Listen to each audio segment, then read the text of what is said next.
আসসালামু আলাইকুম সুপ্রিয় শিক্ষার্থীবৃন্দ, সবাই কেমন আছো? আশা করি তোমরা সবাই খুব ভালো আছো। তোমাদের সবাইকে learn with Rajashree Akter Lopa YouTube চ্যানেলে স্বাগতম। আমি রাজশ্রী। আমি আজকে তোমাদের মাঝে পঞ্চম শ্রেণীর সরকারি প্রাথমিক বিদ্যালয়ে বৃত্তি পরীক্ষা 2025-এর বাংলা পরীক্ষার প্রশ্নপত্রের মানবন্টন নিয়ে আলোচনা করব।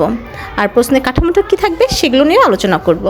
আমাদের বাংলা প্রশ্নের প্রথমেই রয়েছে 1 নম্বর হচ্ছে কবি ও কবিতার নামসহ কবিতার প্রথম 8 লাইন লিখতে হবে।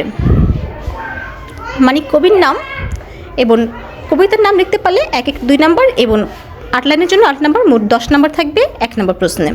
এরপর 2 নম্বরে রয়েছে শব্দার্থ লেখন। এখানে 5টি শব্দ লিখতে হবে, প্রতিটিতে 1 করে নাম্বার থাকবে, মোট 5 নম্বর। এরপর 3 নম্বরে হচ্ছে বাক্য গঠন। মানে 5টি শব্দ থাকবে, সেই শব্দতে তোমাদের বাক্য তৈরি করতে হবে, অর্থবোধক বাক্য তৈরি করতে হবে। এক্ষেত্রেও প্রতিটিতে 1 করে নাম্বার পাবে এবং 5টির জন্য 5 নাম্বার পাবে।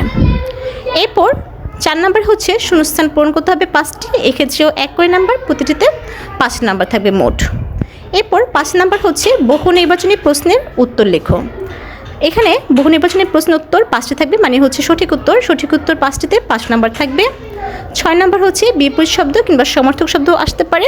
বিপরীত শব্দ আসলে সমর্থক শব্দ আসবে না, মানে যে কোনো একটি আসবে। এখানেও 1 করে নাম্বার, প্রতিটিতে মোট 5 নাম্বার।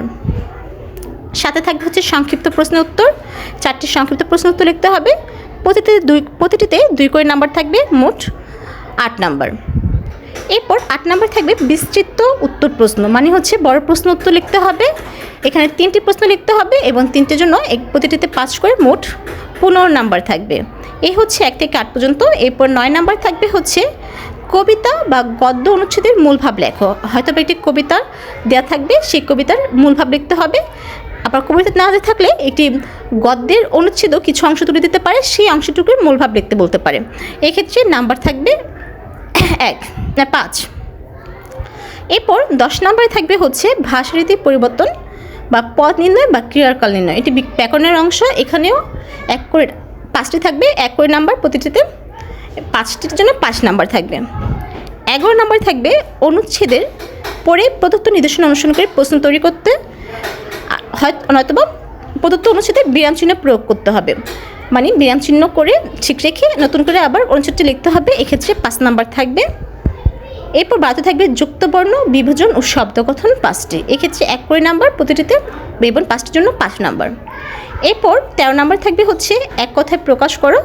এক্ষেত্রে প্রতিটিতে 1 করে নাম্বার এবং 5টির জন্য 5 নাম্বার।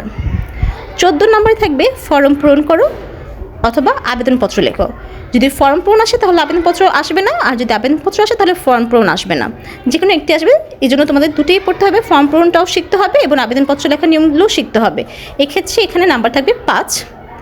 15 নাম্বার বা সর্বশেষে থাকবে হচ্ছে রচনা লেখন। এই রচনা তোমাদের জন্য সূত্রসহ আসতে পারে কিংবা উন্মুক্ত নিজেদের ইচ্ছা মতো লিখতে পারো। এক্ষেত্রে একটি রচনাতে 12 নাম্বার থাকবে মোট। আমাদের প্রশ্নটি জ্ঞানমূলক, অনুধাবনমূলক, প্রয়োগমূলক এবং উচ্চতর দক্ষতামূলক সব মিলিয়ে একটি কম্বাইন্ড প্রশ্ন থাকবে।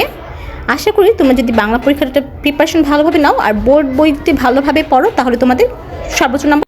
ধন্যবাদ সবাইকে।